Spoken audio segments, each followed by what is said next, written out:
Quelles sont les influences invisibles qui t'animent? Qui vit en toi? L'homme moderne se croit maître de ses pensées et de ses choix, mais il n'est qu'un instrument ballotté de gauche à droite. Ses paroles, ses désirs, ses colères et même ses rêves sont dictés par des forces qu'il ne voit pas. Platon disait dans la République que l'homme n'est pas libre tant qu'il ignore ce qui le gouverne en lui. Le monde visible n'est qu'une scène. Les véritables fils se tirent dans l'invisible, derrière. L'homme est animé en permanence par des mondes et il ne s'en rend même pas compte parce qu'il est trop mouton.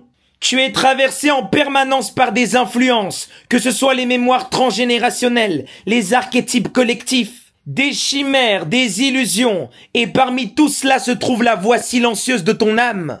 L'homme est en fait un champ de bataille où s'affrontent des forces dont il ignore l'existence.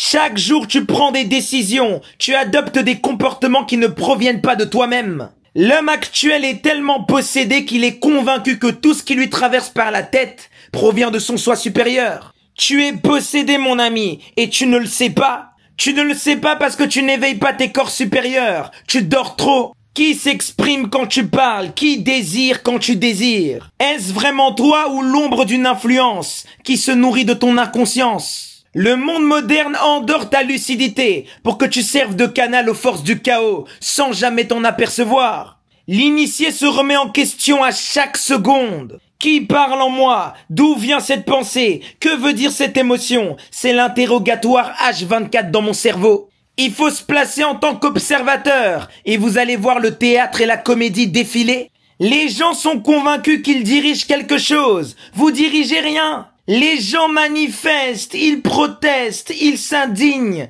ils explosent, mais ils comprennent pas qu'ils sont contrôlés par des démons. Tu dois être dans le discernement, savoir si les actions que tu poses viennent de ton soi supérieur ou d'influences parasites. La maîtrise ne consiste pas à tout contrôler, mais plutôt être conscient des énergies qui gravitent autour de toi et savoir consciemment avec qui tu vas vibrer. Le vrai combat n'est pas contre le monde extérieur, mais plutôt contre les influences invisibles qui se disputent ta conscience. L'homme devient libre uniquement quand il reprend la souveraineté de son temple intérieur.